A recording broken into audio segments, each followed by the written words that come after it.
Schizoid personality disorder is where we left off last week, talking about differences within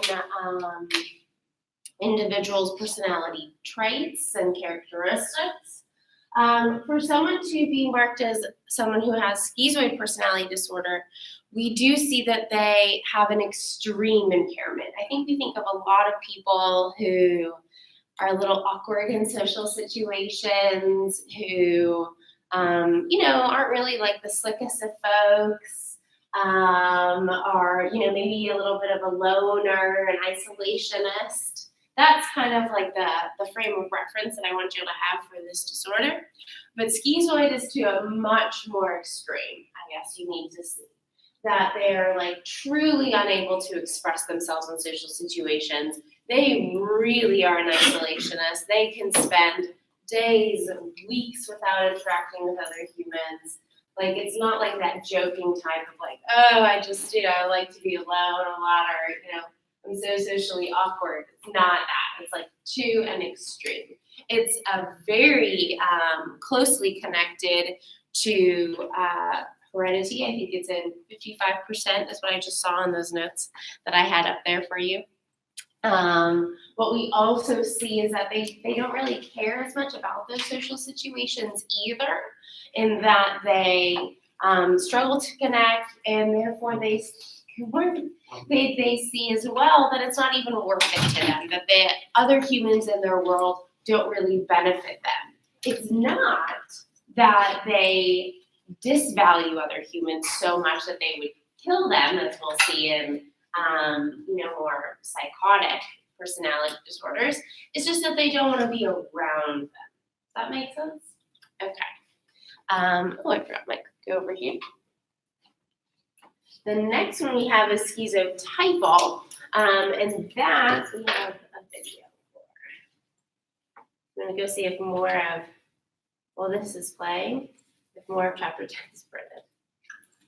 Hopefully it has.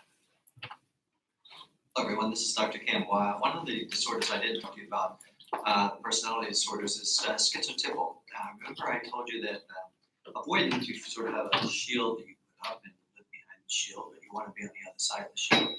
And schizoid, you have the shield up, but you sort of decide to live behind the shield and don't really care about moving outside of the shield. Now schizotypal is actually, in my analogy here, is even further away. It's sort of like, I think of Tom Hanks in Castaway. What happens is you go to your own island and you live there, excuse me, but you live there so long you start to become a little bit bizarre and unusual when you start talking to Wilson, as Tom Hanks did. And schizotypal individuals are sort of unusual like that. They have unusual experiences, unusual magical thinking.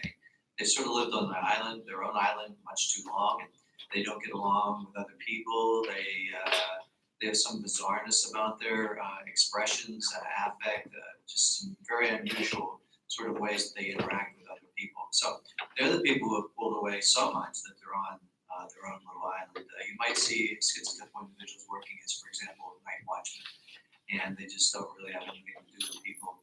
And they don't come into counseling that often, but you will see some bizarre and unusual or magical thinking or ideas or reference, like I think the people talking about them, etc.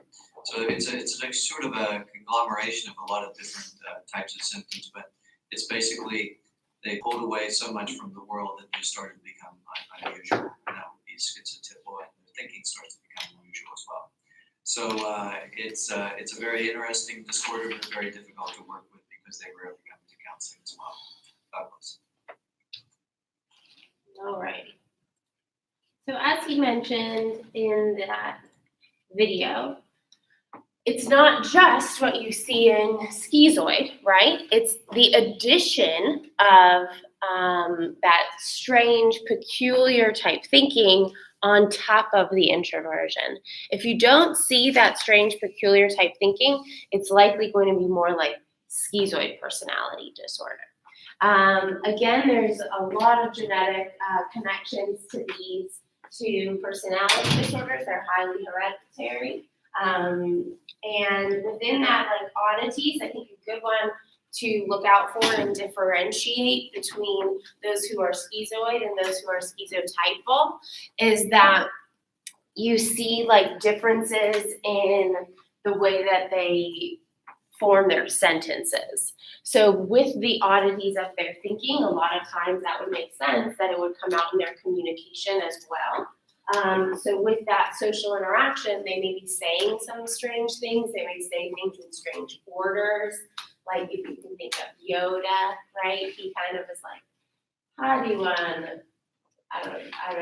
I'm not gonna be able to give Yoda quotes. If any, are you giggling? Do you have a Yoda quote? But he like says things in a strange order, but it does make sense, right? You wouldn't see that in someone who's schizoid because they don't have that strange ordered of speech. They don't have the strange thinking other than I just don't want to be around other humans. So with personality disorders, a lot of times these traits and characteristics. Oh yeah, kind of. I'm sorry. The two disorders, can they be in a relationship and still? Can those individuals who have that personality disorder be in a relationship? And still be happy? Yeah, for sure. You know, every pot has a top. Just because, yeah, like you can, any personality disorder, just because someone accepts you and loves you, doesn't mean that you don't meet criteria. That's an interesting question.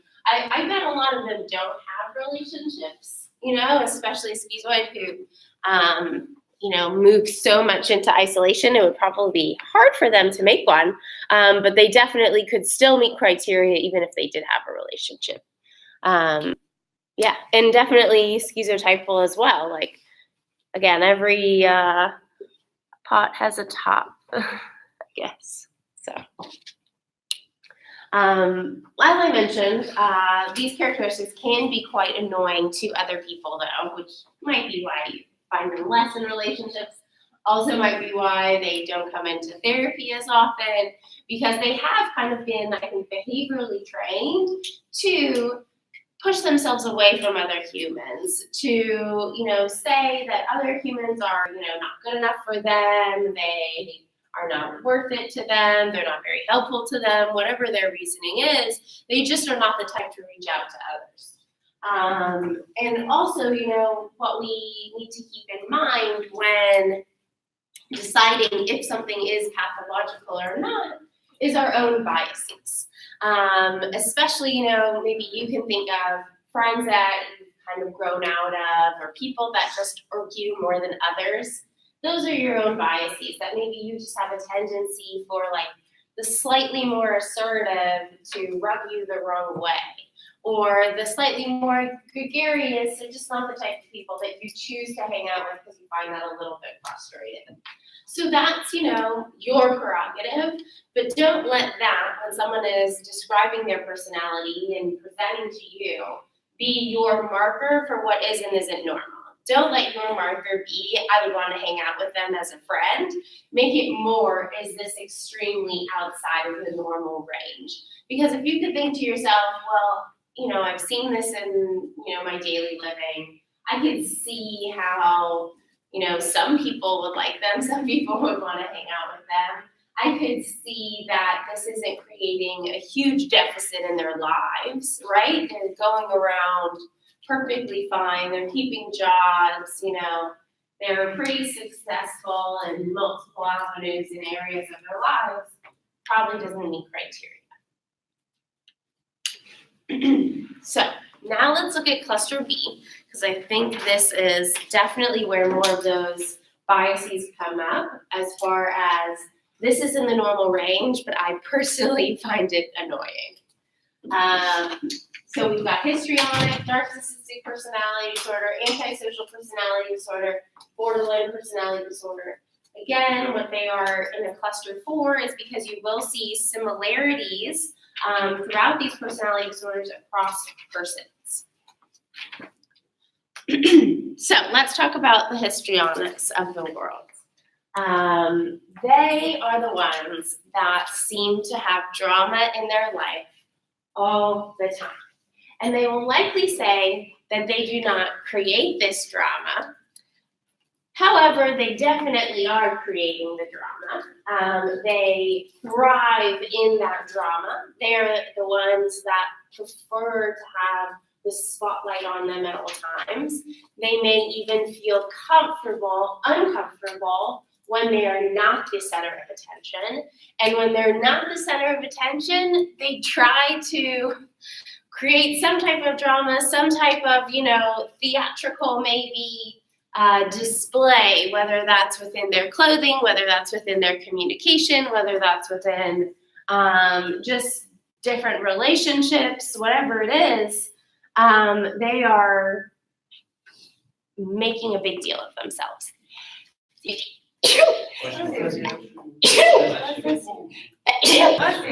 Thank you. I never sneezed, just once. Okay. What they're also overly concerned about is their looks. A lot of times histrionic, and this can, again, it's why it's in cluster B, it gets a little confusing with some of these other ones, but they are also overly concerned with their attractiveness, trying to make themselves more attractive. So they could, men or women, put on, an excessive amount of makeup, maybe be really into the gym, trying to change their body to become even more attractive, making sure that they have just the right clothes that other people would then compliment them on and, appreciate, and then they could again be the center of attention. You would also see that they have a bit of a temper. You see irritability and temper outbursts if attention seeking is frustrated. So again, if they're not the center of attention, if what they're doing isn't working, as far as other people aren't looking to them and fawning for them, and they could get frustrated and they could feel like other people don't value them as much as they should. And sometimes they could be helpful to other people if they are in event planning or within different careers that you could see some of these traits could be helpful, as far as maybe they really are in theater, or maybe they plan parties or have lots of get-togethers, and that could be very socially adaptive. But what you're going to see is that the people who have this personality disorder are going to be really pissed the second people start leaving, or the second people say no to coming to their event, or they find that it's not going off the way that they want it to, or they're not getting the attention. Again, all of this comes back to the attention, especially for histrionic. What we also want to hit on is that these rates are actually decreasing in society, which I think is really interesting. Does anyone have any ideas for why we would see maybe less histrionic people in our world? Maybe if you're thinking about what's on the rise. Electronics, yes, you're totally on the right track. What else are we seeing maybe on the rise? Would it be social media? What? Would it be the social media? Yeah, social media, I think it's kind of like what Janet was saying, but I was thinking more, we're seeing a lot of that social anxiety, right?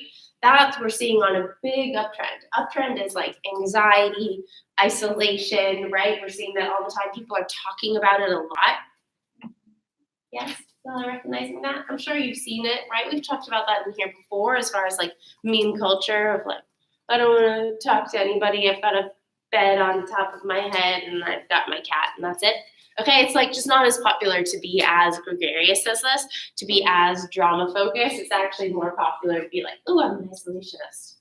So that's why I think one of the bigger reasons why we're seeing this on the down. We do see in some research that this is more likely to be seen in women than men. I personally think that that's a lot of the social stigma that we have and just socialization, as far as women are the drama seekers of the world and men are more of the logical people in the world. The one histrionic client that I had was a man, so their research, but we are seeing a lot of the time that women are presenting with this more than men. Yes.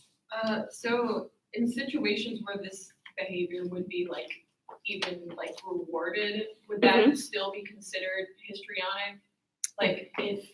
If there were some TV personality and promoting themselves made them more money, then how would you distinguish that between someone who's just naturally like this? 100%, because you would have that fit.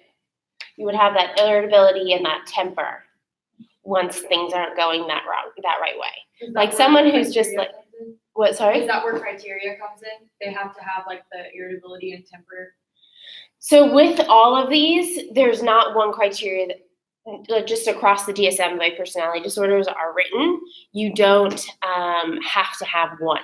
Like you see that in a number of other disorders. It's like you must meet criteria A, B, C, D are optional. You know, with personality disorders, it just has to be enough of the grouping. So there's like, I mean, personality disorders has a really long list. Like they're going down to like L, M, N, however many M, N is.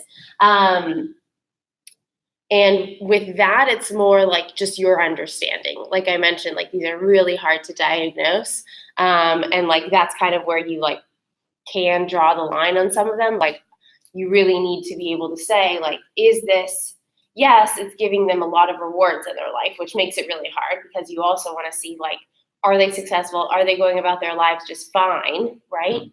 But someone who's histrionic and maybe a TV personality or in event space or theater or whatever it is, they are going to have a lot of maladaptive behaviors as well when they're not the center of attention, where they totally throw a hissy fit when, you know, whatever that they wanted is not in their trailer and they expected people to be waiting there for them for their interview. You know, like that would be maladaptive. Yes, they're making a lot of money, but that's also, you know, you shouldn't be having a temper tantrum about that as an adult. Yeah, good question. Did that answer your question, Caroline? Okay. Yes, Brian? Is this always happening on a daily basis when they have this disorder? Yeah, so that's also for all the personality disorders, you need to be seeing this on a daily basis in multiple different areas of their life. So it would be like for the actress, it would be at work, you know, on set. It would be with her manager where they're having business meetings. It would be with a boyfriend or a girlfriend. It would be with their family members.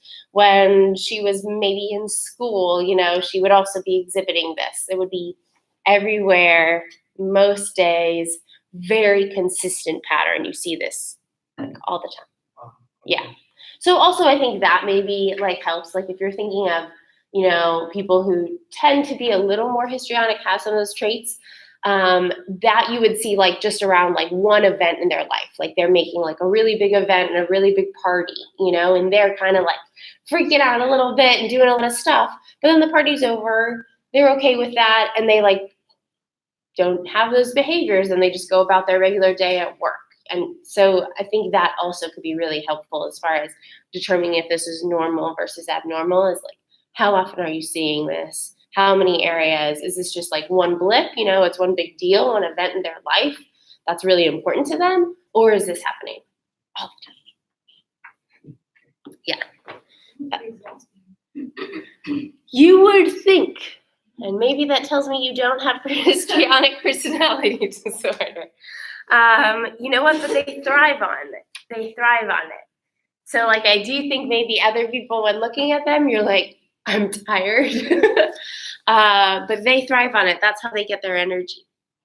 So they love the drama. When they don't have the trauma, it's like something's wrong. So it's interesting. Okay, what else do I need to do? We do see that there are some genetic links and comparisons to antisocial personality disorder, which we haven't talked about yet in here, but we will. So just keep that in the back of your mind. I'm not going to launch into it now. And then also it's highly comorbid. You see it a lot with borderline, which we're going to talk about, antisocial, narcissistic, and dependent personality disorders. And again, when you're doing, giving multiple diagnoses for personality disorders, make sure that you're keeping it as clean, moving towards paucity as much as you can. You don't want to overdiagnose them. Okay. Histrionics in Hollywood, like you mentioned. So this can just be a fun activity. Is there anyone that you maybe are potentially thinking about in Hollywood or in, you know, who's famous, who you've heard of as like has a bad reputation for this? Yeah. John Manziel, Who's that? he's a football player. He's a football player. He just Can you tell me about him? Because I don't know a lot of sports things. He's just an ass. He's just an ass. Really bad temper. Really bad temper. Yeah. Always makes a big show. Maybe like I don't know like what position he plays, but like does he make like a really big show when he does like a touchdown or something or help someone? He's a quarterback, but he like thinks he's better than he actually is. He, like every time he like gets out of the spotlight, and he'll do something stupid to get back in it. Perfect. That's such a good example. Thank you. And Alyssa within. Good thing I asked. Yes. But going off of that, he admitted that he had bipolar. So like, Oh, I don't did know. he? Yeah, like after everything happened, Interesting. and now he's in the Canadian Football League or like in the Uh-huh. smaller one here.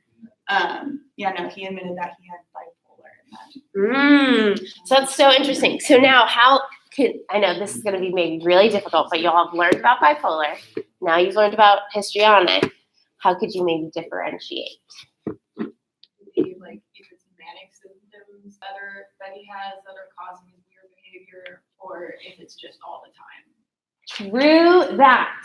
Good job. Excellent job, right? Because in the mania, it could definitely look a lot like this, right? Definitely cut. And then with bipolar, he's got to come down sometime. Histrionic, not coming down. And it's also not that same like level of energy, I think, as far as like the mania can make you feel like you're on top of the world, nothing can hurt you. That's not exactly histrionic. It's more the attention seeking, maybe buying a lot of stuff, maybe putting on these hissy fits, maybe making yourself the center of attention. But it's not the like nothing can hurt me mania kind of feeling. But that I think it's easier to see that like, well, with your manic, you gotta come down if you have bipolar. So really good. Sebastian and then Jane. I might think Kanye might fall into this, but he's more narcissistic. Ooh, yeah. I agree with you. I think on Kanye, he definitely seems a little more narcissistic to me. But I agree. What traits of his do you think fall into histrionic? I mean, he's always like wanting to be the center. I mean, if you look at the famous Taylor Swift, like, Yes. hey, I'm gonna stop you right there. That kind of showed me that kind of stuff. Yeah, definitely. Definitely. I guess the question though, and when we talk about narcissism, we can like piece that together is, did he really believe that like he should have won that award maybe? And he was just like, well, like this was wrong. Everyone else just didn't know, but like I'm actually the best, so I'm just gonna stop you and let everyone listen to me because I'm so wonderful. You know? But it's hard because I hear it because it also could be, well, is he just trying to get more of the spotlight? I think also histrionics don't have that inflated sense of self. Really good. Okay, Janet, and then we'll move on. How about hypomania? Like, I guess. What about Is it? that, can that kind of correlate into that one, or like kind of look similar to it? Like as in like hypomania being like you don't really have to come down, as in bipolar. Or am I confusing? I think you're confusing it because still with hypomania, you are going to have that cyclical fashion of like some waves. And then also again with the mania, I would rather you think of it more as like that increase of energy, increase of steam, feeling like you can't be touched and to a dangerous extent, that than this. Okay. Yeah. Because, yeah. Any other questions? Yeah, Ken? Don't judge me, but can you, with the Kardashians family, would they fit someone into this? I don't actually know the Kardashians very well. Does anyone know them better? Oh, I know they like drama. They do like drama. They do. I was thinking Kardashians. But also I've heard like people say about the Kardashians that they're just like geniuses. And that like actually they're like just really good actresses who know how to work the system and like they're not actually that dramatic and then they just put it on for the show. But I don't know. I really don't know that much about the Kardashians. Someone would have to tell me. Anyone know? E and you'll get all your music. I could, I know, but I don't have TV. I just do Netflix, so I don't know. It doesn't come up. They don't have Kardashians on Netflix, or at least I haven't looked for I it. have a show there. There's a show on Netflix about the I Kardashians. don't remember if it's on Netflix, I don't have it either, so. Oh. But I've heard that they have a show with Kardashians and they do all Oh, their really? drama, I guess. Okay. All right. Well, we're getting a little off topic, so let's go right back on in. All of these you can just think about to yourself. I would hit on the important parts. Let's talk about those narcissists. Let's talk about maybe those Kanyes as well. They think of themselves as like God's gift to earth. Like they are the presence to the world. Not presents, but as in like with a T. Like you are a present. They, also really like that attention seeking, but again, you really need that like grandiosity, that really belief that like you deserve that attention because you are so wonderful, which is different than histrionic, who doesn't have that thought pattern. It's more about the drama that they're creating in their world. You could definitely have someone who fits into both, which might be Kanye. They do tend to be, very self-promoting. They, do not lack in self-esteem, but they are quite fragile. So even though they think very highly of themselves, they also, when they get, any insults, it's like, oh, how could you say that, right? Like they're just like very like hurt by it at the same time. You feeling me? Is anyone like thinking of a person that maybe they know or have heard of, that kind of makes sense, that they can have this like great esteem for themselves. They have like tons of arrogance, and maybe they're even like condescending to other people because they think so highly of themselves that it's like, well, you're just a mortal and I'm amazing kind of talk. But then if like any of those mortals were to say, you're just a mortal too, would be like, oh, it's not true, what a dagger to my heart, right? Like, but I mean, maybe they're not as like dramatic when they're saying it like that, but that's the way it presents in the world. What also is important is that they, which makes sense, they lack a lot of empathy because they think that their way is the best way, right? They do not want to put themselves in other people's shoes because they think they have the best shoes. And, they don't really care about other people's feelings because they think so highly of themselves and they think that their way is so much the right way, right? That it's like, well, everyone just needs to fall in line because obviously this is the best. What we also see though, because obviously these people aren't as grand as they make themselves out to be or that they say they are, they kind of put on like this, they have a fakeness, I guess, to themselves, that they do tend to be very hypercritical and hypocritical and potentially retaliatory to other people, to anyone who they think maybe could show any cracks in their system, could show any of their flaws. So they would, try to like pounce down on other people and maybe like, what's that saying? Where you like, crap, I'm losing my words today. They like smush down the little man a lot more often than other people do.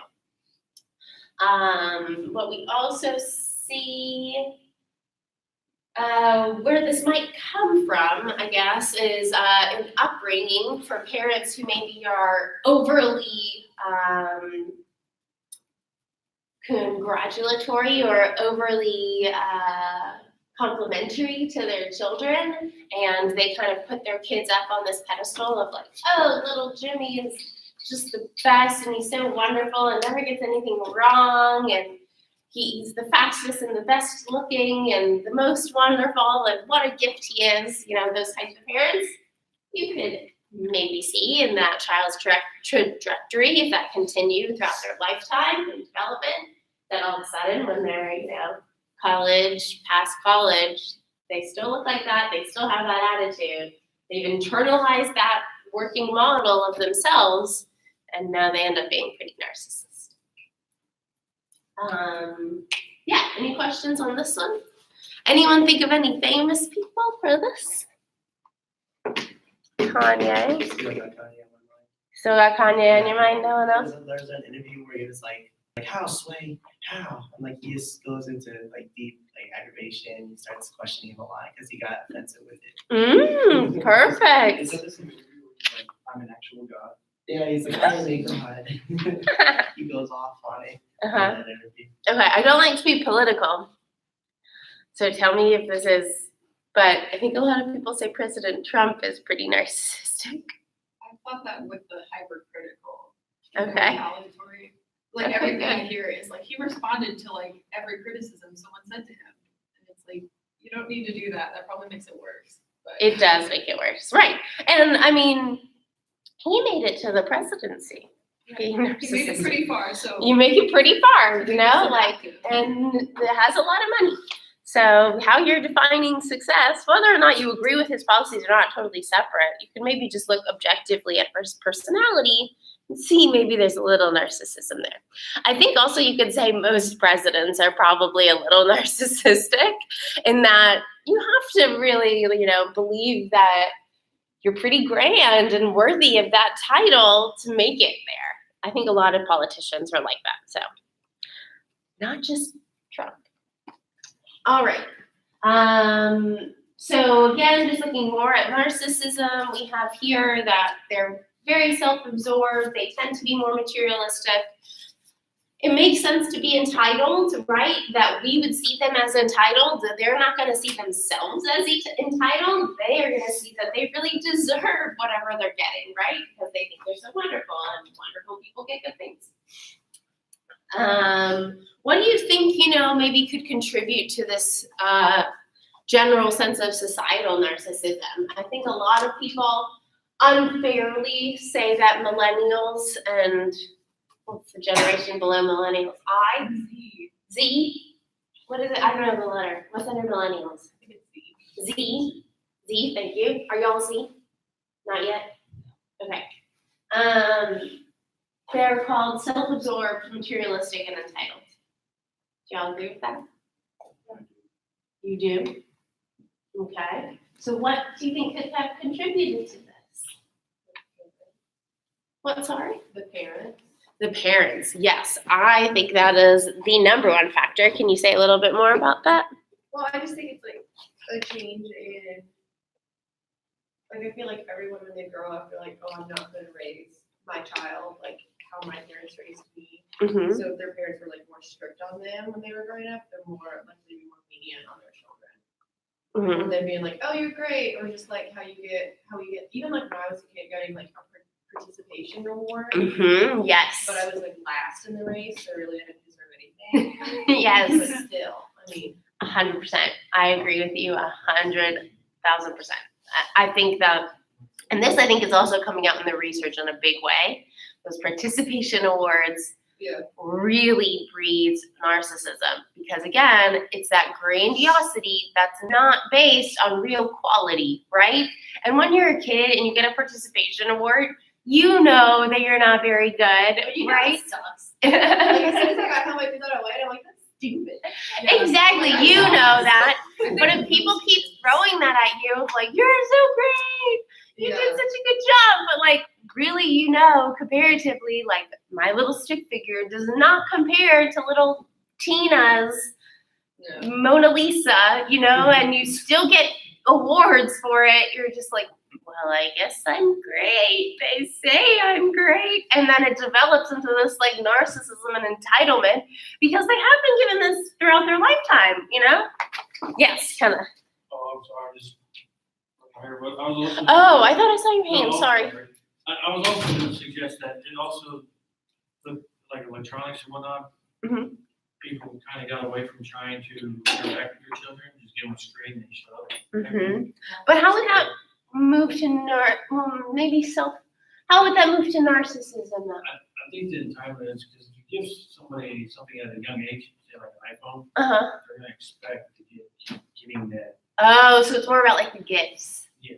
And that they're entitled to like the newest, nicest stuff. I hear.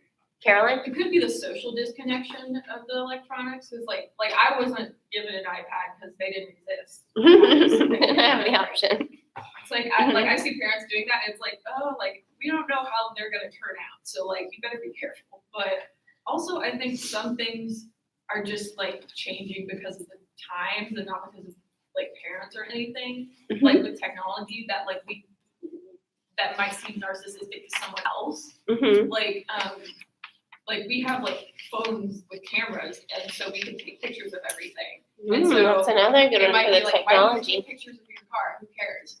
Yeah, but you it's think like, everyone well, you can. cares. Like people didn't carry around really nice cameras that they could Yeah, like send out to everybody and show things off. So that's a really good point. Like all those Insta bloggers who just like walk around. Like, I mean, I watch them too because it's my TV because I don't have one. But yeah, that like they think that everyone cares about the fact that they like just picked up their child from school 10 minutes late, or that they got, the SE nail polish right, but they're like documenting people still every watch part it of their for some life. reason. It's addicting. At least I think it's addicting. Yes. So this is a lot like histrionic, and you said that that's decreasing in society. So do you think, I feel like this is going up though, like I feel like a lot more people are. I agree. So what do you think is the difference? I'll tell you, but you have such a beautiful question. I want to see if you can answer it for yourself. I feel like people are becoming softer, like especially since like y'all said with the trophies, how everyone gets a trophy now. Mm-hmm. So that could contribute to it, Mm-hmm. but Yeah. I don't know. Yeah.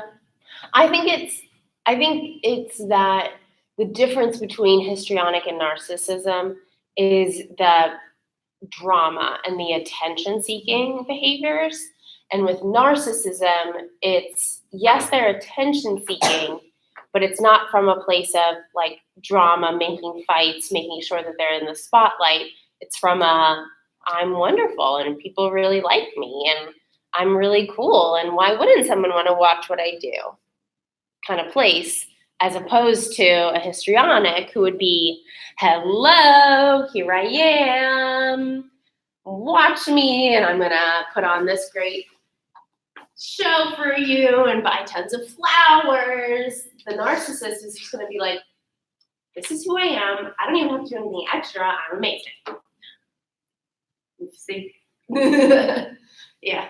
Would you say that financial people actually pay people to do that stuff like live to be in a narcissistic way? Would you say that has something to do with it as well, as in the rise of it? Who pays what? Like some of the blogging things, like if you have so many viewers and like YouTube, you have so many viewers. Yeah, they have an outlet and they get paid for it. Yeah, so do you think that also the financial income from it, do you think that's possibly a rise of it? I think it's definitely a behavioral reward, right? Like the biggest reward that we have in our world is money, I think, as far as like you wouldn't go to your job if you didn't get paid. So I do think it's a really big reward, and I think anytime when there's a reward, you're going to see an increase in behavior. So I don't think it's as direct of a correlation as you just said. I think it's an indirect correlation, but I think it's still there. Yeah. Okay, let's move on just for time. I know it is really fun, but we got to keep going. Okay, so now we're going to do antisocial. I'm going to see if more is printed.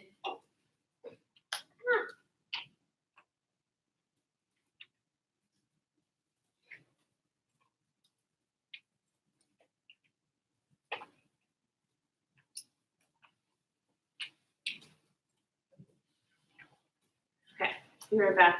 See if more slides are printed. In ninth grade, in biology class, we had the usual dissection of fetal pigs. And I took the remains of that home and kept the skeleton of it. And I just started branching out dogs, cats. I suppose it could have turned into a normal hobby like taxidermy. And all I know is that I wanted to see what the insides of these animals look like. There may have been some violence involved, some underlying subconscious feelings of violence. it was a compulsion, it became a compulsion. What would you do with the dead animals, Jeff? Take them back in the woods, skin them sometimes, slit them all the way open, look at the organs, feel them. Can you describe what you were thinking? It was just mystifying to me how the insides of the animal looked. There was a sort of general excitement for me. I don't know why. It was exciting to see.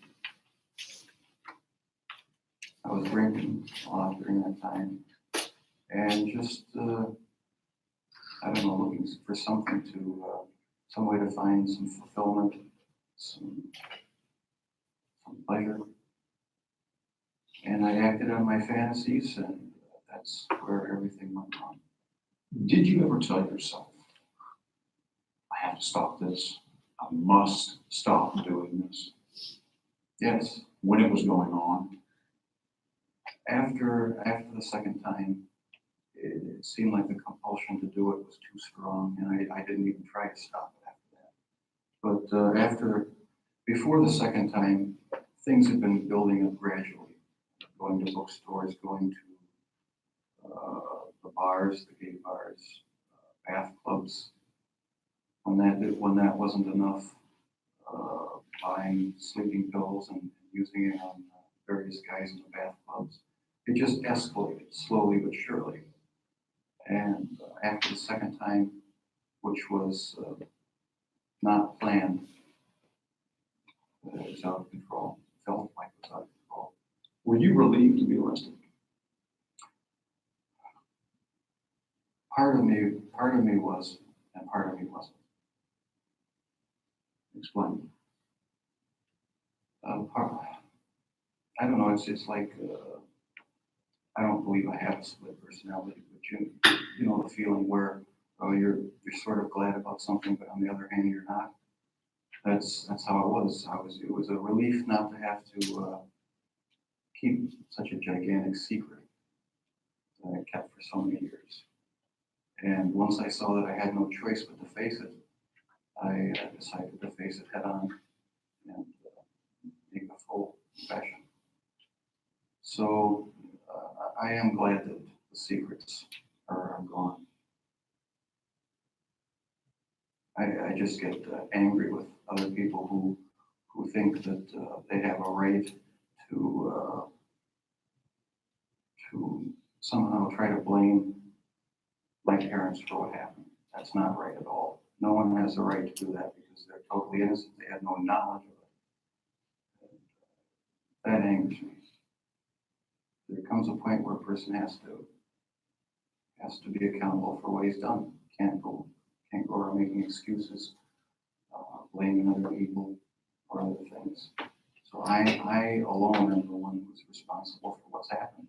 The only motive that there ever was to completely control a person that I found physically attractive, and keep them with me as long as possible, even if it meant just keeping apart. Mm-hmm. Yeah. Intense stuff. Definitely very chilling, very disturbing. Did you have a official diagnosis ever? Of antisocial? Yeah. And that kind of leads into one of the points I want to make in this is that you see a lot of overlap with psychopathy, right?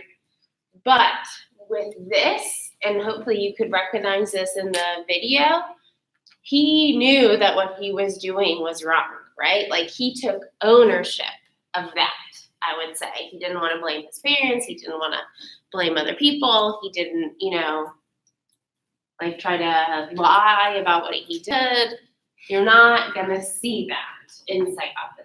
You're going to see that in antisocial, and then it's still a really strong urge for them to do all those things that he listed out. And those really strong urges, can lead them to be deceitful and manipulative, and, obviously do some really terrible behaviors to other living creatures or humans. but they know what they're doing. They know it's wrong. They know that other people have the right to live, and they believe that other people have the right to live. They also, though, have just this really strong urge, right? Like so much so that they want to, violate others, hurt other people, whatever their urges are, so much so that they're willing then, because it's so persistent for them and so intense, that they're willing to violate others and they're willing to disregard other people's rights because they're so overwhelmed by what their needs are.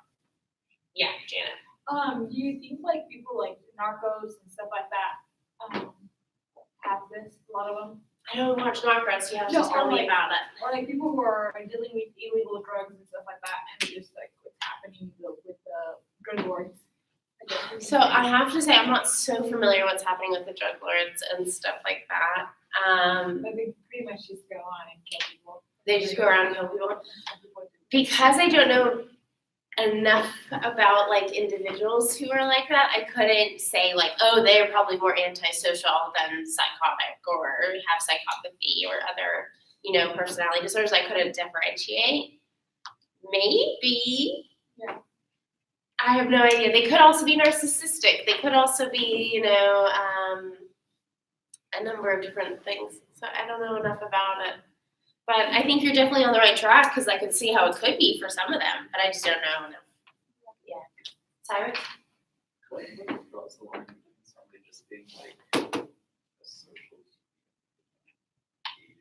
Right. That's a really good question because you do see this at a very young age that like they have probably conduct disorder. We talked about conduct disorder in here already, right? Yes. Very early on. Very early on. I feel like we did. Because it usually comes in with ADHD is when you talk about conduct disorder. And you do see that correlation, that children who have conduct disorder grow up, they turn 18, they're allowed to have a personality disorder, and then they get labeled as antisocial. I think there's definitely a correlation. Again, it's like parsing out how well are you going to diagnose? Like, should it just be that they still have conduct disorder? What makes it now on top of that they have antisocial?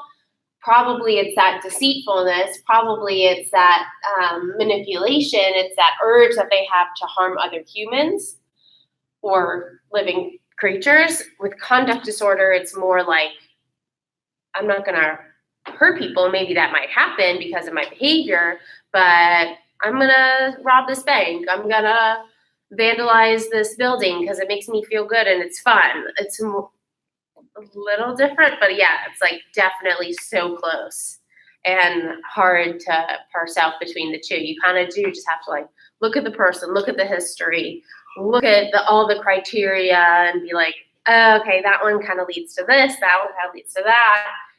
Which one more cleanly fits? But yeah, that's a really good point. Okay. What we also see is that there are some genetic connections that we've made to aggressive behavior. It is the monoamine oxidase A gene. Okay, you don't have to memorize that. You don't even have to write it down. But just know that there has been a genetic link that when there's low activity with that gene, people are more likely to be aggressive towards other people or living things. What we also see as far as their upbringing, not only the conduct problems, but we do see a high correlation with physical, sexual abuse, bad academic or social experiences. Maybe they were bullied at school, maybe they had a learning disorder, and they constantly felt like they were failing. A larger family size is a correlation, which is pretty interesting. With that larger family size, you are more likely just to be more emotionally neglected because the parents only have so many hours in a day sometimes, and their resources may be feeling low, and there's a lot of kids, and they don't have enough resources to care for all of them. Harsh discipline from parents, and delinquent peers, so they were around other people who also had maybe conduct problems too. So we do see that connection with this, which I think is also pretty interesting, especially when you're pathologizing someone that they had a really rough upbringing, had really hard times as a child, and then they have this. I feel, I don't know, I feel always torn when I pathologize someone like that, as in like they do meet the disorder and that means like they get it, right? But I do, I guess, have this like ethical dilemma within myself as far as like, well, I could see why this would grow out of the experience that they had. And then with that in mind, it's kind of normal to be exhibiting these behaviors, right? You feel me? But these behaviors are not normal. They didn't have a normal upbringing. These behaviors are not normal. They meet criteria. But just something to keep in mind, I guess, for you to be more empathic, maybe. Okay, so let's look at the psychopaths versus the sociopaths. Does anyone know these? Who watches Game of Thrones? No one? 2 people? Y'all. What about this guy? He's really famous.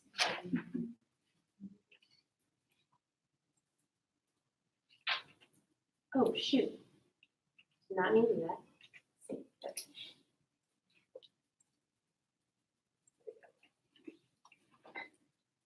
Psychopath or sociopath, both can be cold but manipulatively charming and kind of emotionless. Well, what is the difference between these 2 terms?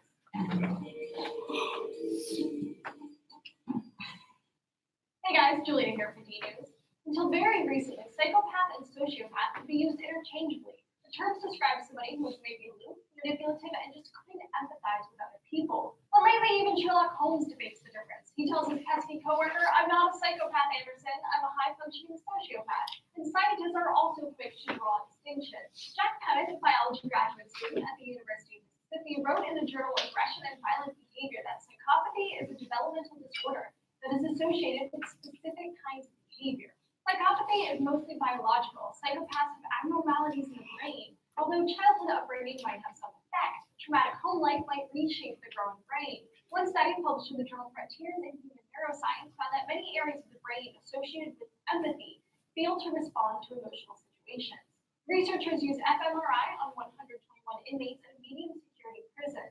They were shown situations where someone else is getting hurt, like getting their finger slammed in a car door. If you just winced when I said that, you're probably not a psychopath. Researchers looked at brain regions associated with empathy for pain. Regions like the anterior insula, the anterior mid-cingulate cortex, somatosensory cortex, and the right amygdala. These areas activate when the inmates thought about themselves in pain, but these areas failed to activate when they saw someone else in pain. But another area did light up, the ventral striatum, an area that might be associated with pleasure. So yeah, psychopathic brains kind of like when other people are in pain. Psychopaths also respond to rewards more strongly than most people. According to research published in the journal Nature Neuroscience, their brains release 4 times more dopamine in response to drugs like amphetamine. So they seek a reward like drugs or maybe that CEO position, no matter what the cost. Sociopaths, on the other hand, still exhibit many of the same personality traits like manipulation and disregard of others' feelings. Hold on, sorry, I want to pause her because I know she talks so fast and I want you to get these main points. So she was previously just talking about the psychopaths. So there is a very strong genetic link, right? There is a very strong biological link. We see in fMRI data that there is differences in their reward functioning within their brain. So they are able to feel bad for themselves, right? When they're in pain, they are not able to feel bad for other people. So when they see, someone else fell, their reward sensory function actually lights up instead of that, empathy that you think of like, oh, you're in pain too. How that must have hurt, that gut reaction. They don't have that gut reaction, okay? So that is obviously going to lead to behaviors of a total disregard of other people's human rights to existence, right? And that there's, unlike, the antisocial individual who recognize that, like, that was my fault. No, you're not supposed to do that in the world. No, I was probably inflicting pain on other people. I just really, really wanted to do it. It's very different than, I don't give a hoot, right? This makes me feel really good to see you in pain. And, this is my right. And this makes me feel amazing to, like, inflict this pain on you. So that's the difference. Okay, now we're gonna hear about sociopaths. And not because they don't have. Yes. This was psychopath? Or when they just said, right? Yes, that was psychopaths. Let me go back just like 1 second, because I think I talked over her little intro to socio. Manipulation and disregard of others' feelings, but not because they don't have any sense of morality like psychopaths. It's that their moral compass might be a little off the mark. This could be because of Did you hear that? I should probably go back a few more. So she was comparing and contrasting psychopath and sociopath. Psychopath, it's like no moral compass, right? Sociopath, it's like a little bit off the mark. Okay? Let me go back so you can hear it more fully because it's important. sociopaths, on the other hand, still exhibit many of the same personality traits like manipulation and disregard of others' feelings, but not because they don't have any sense of morality like psychopaths. It's that their moral compass might be a little off the mark. Did y'all catch that this time? Could be because of upbringing or a belief system. Pennant used the example of Anders Breivik, who murdered 77 people in Norway. He did it not because he felt like it and didn't care about those people, which, I mean, he probably didn't care about them, but that wasn't his reason for it. His reason was tied to his belief system. He saw himself as a martyr for his cause. And Pennant wonders if these belief systems might change the brain, or if the sociopathic brain might be inherently wired differently. He suggests that more research is needed. Sherlock Holmes, why not a mass murderer, tries to do what he thinks is right, but he goes about it by lying and manipulating because he really struggles to empathize with anyone. So basically, both psychopaths and sociopaths have brains wired a bit differently from the rest of us, but psychopaths don't have a sense of right and wrong and don't feel fear. Psychopaths don't have a sense of right and wrong, don't feel fear. Sociopaths do, right? Like, do you remember that man? He went to like this camp and killed a ton of children in Norway. I think maybe they were they met as a Muslim camp, or it was some religion that was like a minority or marked religion. And he just killed all the children at that camp. At least that's the example she's giving now. And she's saying like he believed that was right? Like he was a martyr, he was helping the general cause. Obviously, we know that's wrong, right? Like, do not kill little children. It's like real simple. He very much felt like, yep, this is the right thing to do. So that's also why, like, those narcos may be thinking this is the right thing to do. I don't really know what narcos are thinking, but they could be a bunch of sociopaths. Okay. Oh, sociopath. Yes. Hitler would be a sociopath. Yes, definitely. Because he thought he was helping the world, making the world a whiter place. Definitely. Let me go back because she talks so fast and she says a lot of important things. Okay. Don't have a sense of right and wrong and don't feel fear. Well, sociopaths do understand right from wrong, but their right might just look a little wrong to the rest of us. So maybe Sherlock is right. Maybe he really is a high-functioning sociopath. Now that you've watched this video, do you understand the difference a little better? By the way, if you love D-News as much as I love making it, then just take a second. Okay. So does that make sense? We can also think of examples, right? I forget his, no one watches Game of Thrones in here, so y'all don't know. But this guy, Ted Bundy, y'all know his story? Okay, so he was a psychopath because he had no moral compass, right? Did not think he was doing wrong, was just like, yep, this is what it is. The Joker, I don't know his story enough, but like a really good example was Hitler, or like terrorists. I think a lot of terrorists, whether white or any other religion, like just terrorists, they are often working from a place of, I believe that this is right. The rest of us are like, no, you're killing people. This is definitely not right. But it's just like a little bit off. Yeah. They're making that new Joker movie. Oh, are they? It's about like how he becomes a psychopath.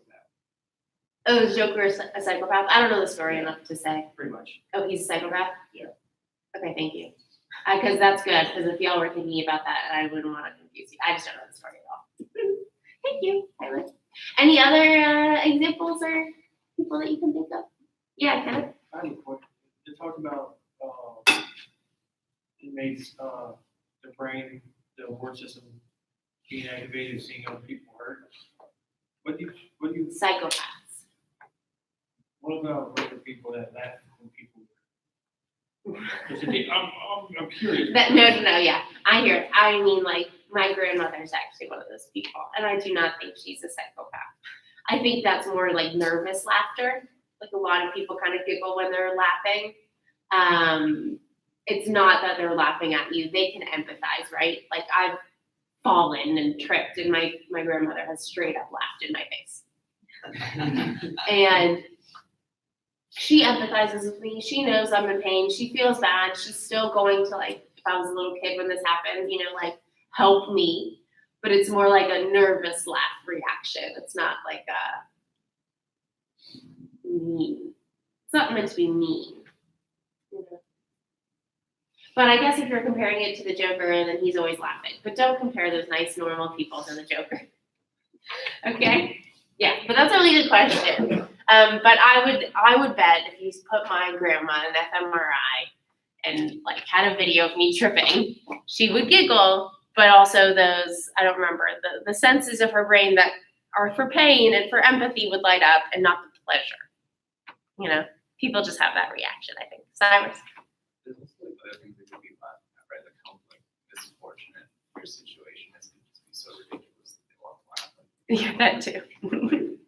They could have had like a bad day, so like seeing somebody else have something worse happen. Yeah, a little Schadenfreude. Yeah. All of that does not make you a psychopath. It just makes you, I think, normal. Like people giggle. All right, so y'all know the differences. Hopefully you were taking notes on psychopath versus sociopath. Now we're going to talk about borderline. So this one is also super interesting. And I think it gets misdiagnosed a lot. It can be misdiagnosed with bipolar, with anxiety, with ADHD, just so much. Because the big first one is impulsiveness, right? What do we think of when we think of impulsiveness? ADHD, mania, right? It's that impulsiveness. Compulsions often come with that impulsiveness to have the compulsions, and then you don't stop yourself. Anyway, it's inappropriate, right? It's too much behavior of, how do I say this? Okay. It's like back up. I'll start maybe by explaining a lot of women get this disorder. Start from that. And a lot of white women, a lot of young white women especially get this disorder. Thinking socioculturally why I think that is, it's because we see white women as a little needy sometimes, as what we see as sexualized in our society. They're the ones who are like going to be saved from other people and like, you know, folklore, saved by other people. And we see them as maybe a little more manipulative, but not in like a mean way, but in a way of like, oh, come help me kind of way. I think that kind of gets placed on white women. You following me in this description? Okay, so have that picture in your mind, and then add in the like drastic mood shifts and impulsiveness. So I know it's kind of like a hard picture to describe. Maybe if you have someone in your life, it's kind of making sense. You have just like a lot of instability. So in one moment, they could be like, I love you, I want to marry you, and you're so amazing, and you do so much for me, and I'm so attracted to you, and thank you so much for being here, okay? And then the person that they're directing that to, okay, has like a normal human reaction of like, I need a little space, and I'm going to go to the grocery store by myself, okay? Someone with borderline is going to be like, you don't love me anymore. What are you talking about? You were just saying, you know, that we were going to be together forever, and now we're just leaving. And the other person's like, I'm just going to the grocery store. And they're like, what? It's really hard to describe these. Okay. I know that's like an extreme example, but like legit that happens. Yes? When did they often get diagnosed as bipolar? Yes, bipolar is definitely one of the big ones. to this versus histrionic. Histrionic has a good goal in mind, while this is just. Yeah, histrionic, okay, so this also. When I want you to think borderline, I want you to more think not the attention seeking of histrionic, but more the like need for others to validate them and be close to them in the way that they want. Which is different. I know you're like, well, that sounds like the same, but there's like a slight nuance there of like, they're so unstable and they often have very low self-esteem and they like just don't think very highly of themselves. You see a lot of like self-mutilation and suicide attempts for that attention seeking, but not the same attention seeking as histrionic, for the attention seeking of other people are validating me and are close to me and I need to do something to get their attention and bring them close to me again. Histrionic is like, it's not about that relational need, it's more about the like, look at me need. Tough. Did I explain it? So borderline personality has only, they want the attention from like particular people such as most likely Yes, close that's, people. Okay. yeah, it's that relational need. So it's like gonna be a boyfriend, gonna be a girlfriend, gonna be a parent. It's that like individual, not individual, it's that interpersonal connection of like maybe you and one other person. And you'll see also it's a pattern of behavior of like bringing people in close. And then once they bring you in close, they bite. So the biting is like, well, you didn't say that about me, and you said you would always be there for me, and you said, that you would pay attention to me, and you said that you would always be there and love me and care for me and do this for me. And the person's like, whoa, right? Like, I'm just getting to know you. And they're like clingy. But then like the second they cling, they're like mean about their cling. It's really hard. Yeah, Cyrus? Like anytime you try to leave the building, like Berserk. go on like a 20-story building. Yes. Yeah, they go berserk. Like if a loved one or a romantic partner like breaks up with them or tries to create more space, they like self-mutilate or they have suicidal behaviors. They like literally lose them. Like I've worked with a number of borderlines and like my supervisor has described it as like they're constantly on a roller coaster.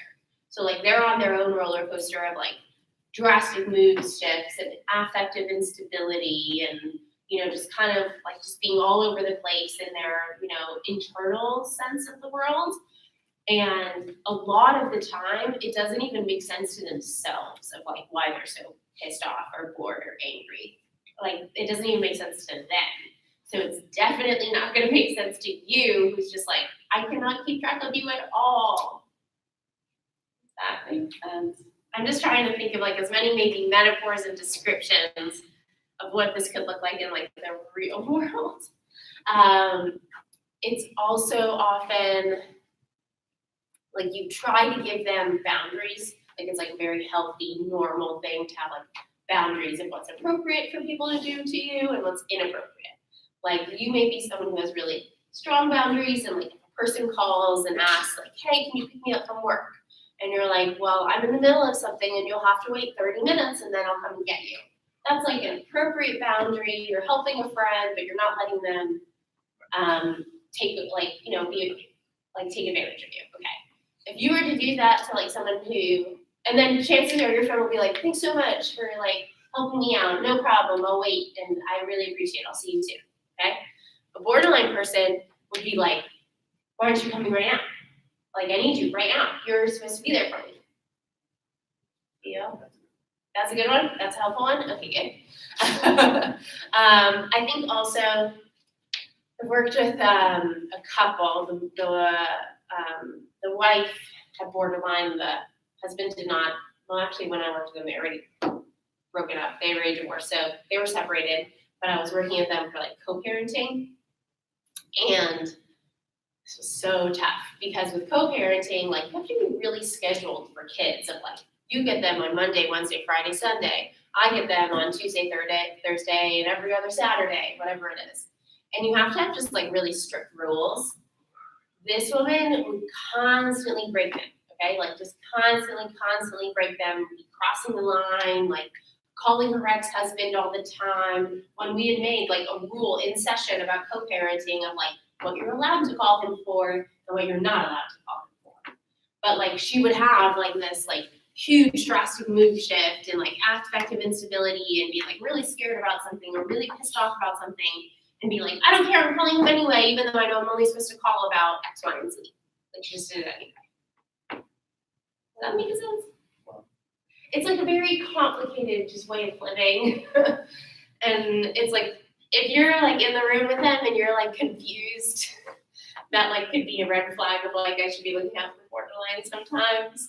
Because you're just like, I never know what to expect. Like sometimes they could also just be like as sweet as pie. Like that also happens. And like, they like can give you lots of compliments and be so appreciative and like they feel like they're like you're really on their side and they like show that to you with their appreciation. And then like the next week you see them and they're like, what the hell, Nina? Like I told you already. Like they just like totally flip on you. That makes sense? This is a tough one. Yeah, Taylor. Are we gonna talk about treatment? Like, can you treat this, or how does that? Can you treat this? Can you treat any of these? Honestly, my poll is to say no. Treatment is incredibly ineffective for people with personality disorders. Like incredibly ineffective. Most people with personality disorders drop out real fast if they come at all. I'm trying to remember if we even have a slide because it's just like, it doesn't work very well. Yeah, Cyrus? They go right back. They go right back into their old patterns. Right back, like no change.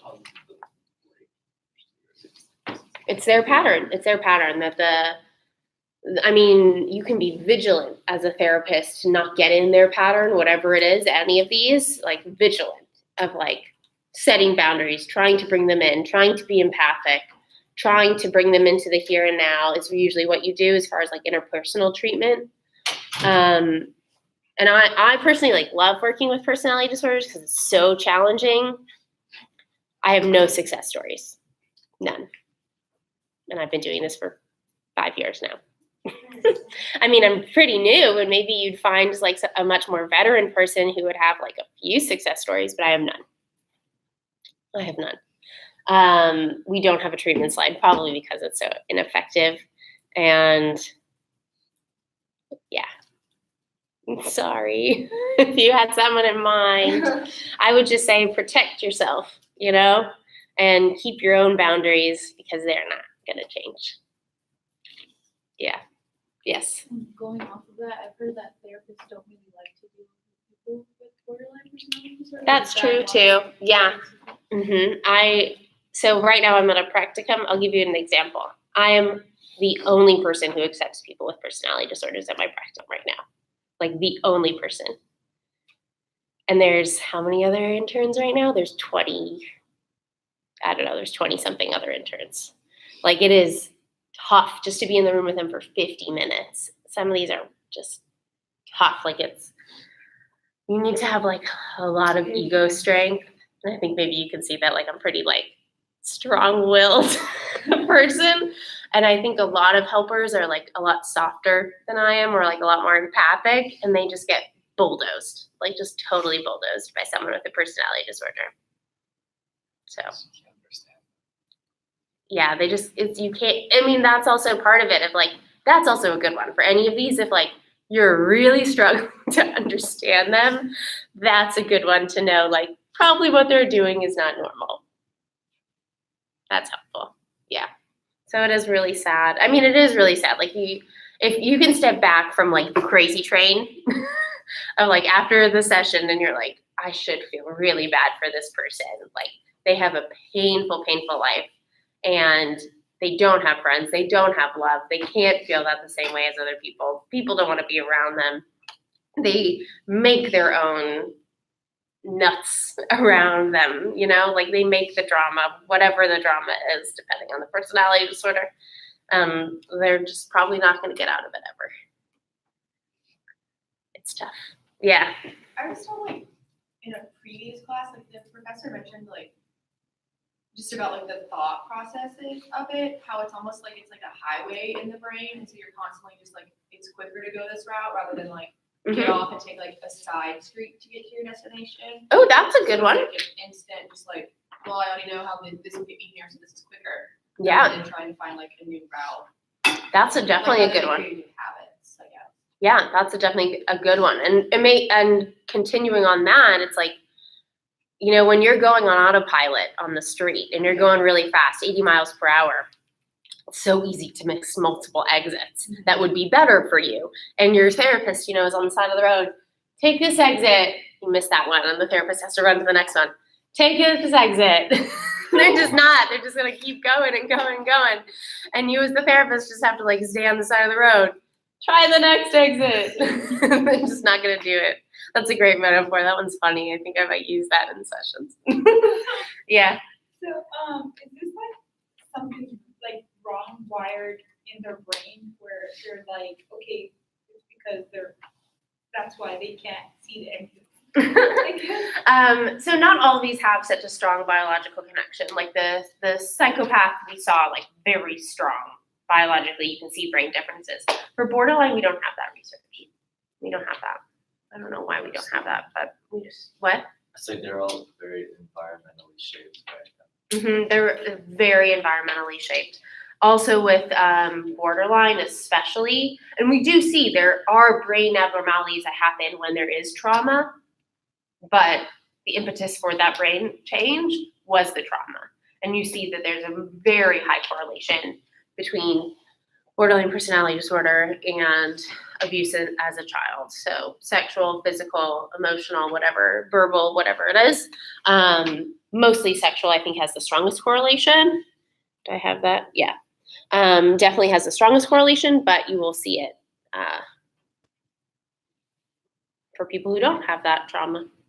So kids who are in adoption usually have a lot of these personality disorders too? So not adoption, but foster care. Foster care, yeah, foster care children. You do a lot of times see some personality disorders come up, stemming from the trauma that they've experienced. And a lot of them were abandoned, neglected, abused at a very young age, and this we do know stems from a lot of that. Yeah. It's interesting because most of the time, like in most cases, most people would think learned behavior can be unlearned, but it's This is so ingrained, like especially personality disorders, they're so ingrained into their being, into their way of understanding themselves and others. And like, again, it's that highway that they've been on for at least 18 years when we're talking about personality disorders. And they're just like constantly like, oop, just missed it. Just missed that exit. Just missed that exit. I love that. Yeah.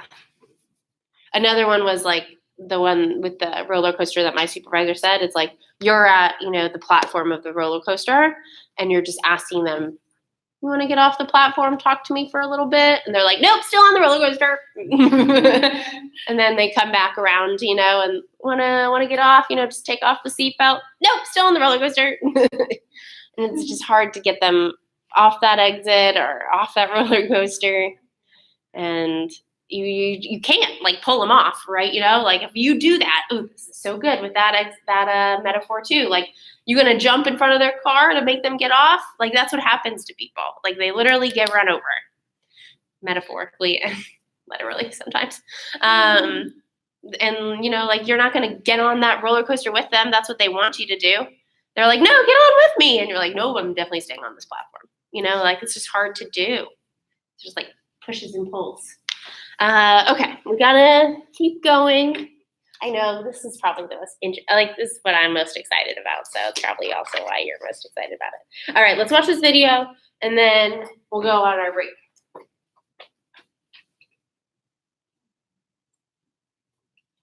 You must have a lot of patience. Like the patients have. Oh wait, you mean like I call them clients. I have patients or I have clients. You have patience for the. Oh, with client. a C. Patience with a C, because I got patience with a T. Yeah. Yeah, thanks. That's nice of you to say. Do I? I don't know. I think it's because I have maybe less patience that I can be more You wanna honest. know what it's like living with borderline personality disorder. It feels like you aren't living at all, or you're possibly too alive. You're a person that feels the highest of high and the lowest low. You're easily triggered by small things. The way a person looks at their watch while talking to you makes you feel unheard. Someone telling you to think positive or change makes you feel unseen. People telling you that suicide is for cowards makes you feel misunderstood. You find yourself living somewhat normal and even happy one day. Then something triggers you, and you quickly abandon everything and anything that you're close to. Relationships are the hardest. You find yourself constantly pushing the people you love the most away, while the voices in your head are screaming, stop. But you can't. And you slowly begin to destroy the relationships you care about the most. At times, you find yourself to be a burden, impossible for anyone to ever love. At times, you shine so bright and feel loved. But it can easily turn to dark when you're triggered by some small, hurtful comment. Anger pulses through your body, and you struggle to control the darkness upon yourself.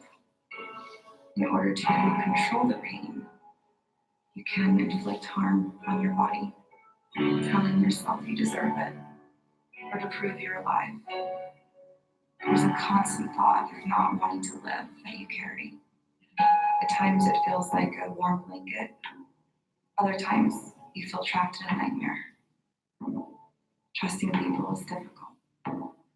There can be a fear that they will see the real you, the dark you, that you believe is unlovable. Most of the time, you may struggle to know who you really are. It's difficult to express how you really feel, and you end up appearing like a tornado, destroying relationships and opportunities. It can feel like the world's against you, that things are happening to you. Once the tornado has begun, you are hard to reach. You are a warrior in the dark forest with no compass and are unable to tell who the actual enemy is. So, you never feel safe. Once the darkness becomes strong, you begin to implode, destroying yourself and any trace of you. Then you have two choices. You can reach out for help, or you may attempt a suicide. But as borderline, you are resilient, and you will try again. You suffered so deeply, so much at the time. You push on, searching for hope, love, and compassion. I am borderline.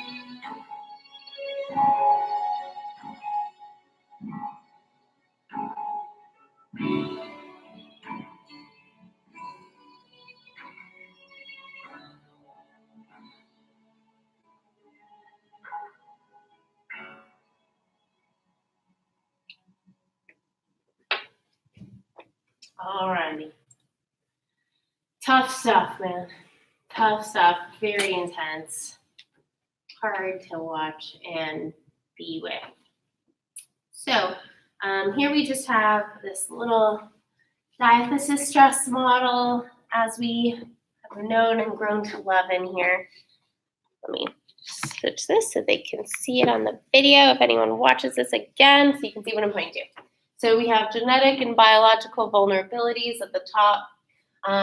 With that, we do see some, vulnerabilities. Again, it's not that like directness that we can trace. We see that affective instability and the impulsivity that they have, just a vulnerability to have that more often. But then when you add in either some trauma, loss, rejection in the extreme form, I would say neglect, or parental psychopathology or like extreme failure, that can lead to, you know, the potential for, you know, acting out, which would be within, you know, that normal emotions and behavior, personality traits that we would be expecting really. When you have maybe some like very chaotic upbringing, you would have some chaotic interpersonal relationships that you would start that pattern. Maybe, you know, dysphoria, emotional lability, as in like you could be ups and downs. And then that, you know, if you can lead into that as including all of that, maybe the genetic biological vulnerabilities for all of those different things, and including maybe these stressors as well, you can lead to having borderline. So just to help you understand this, it's 10:30, well 10:28, so I'll let you guys go for your break. Come back in 10 minutes.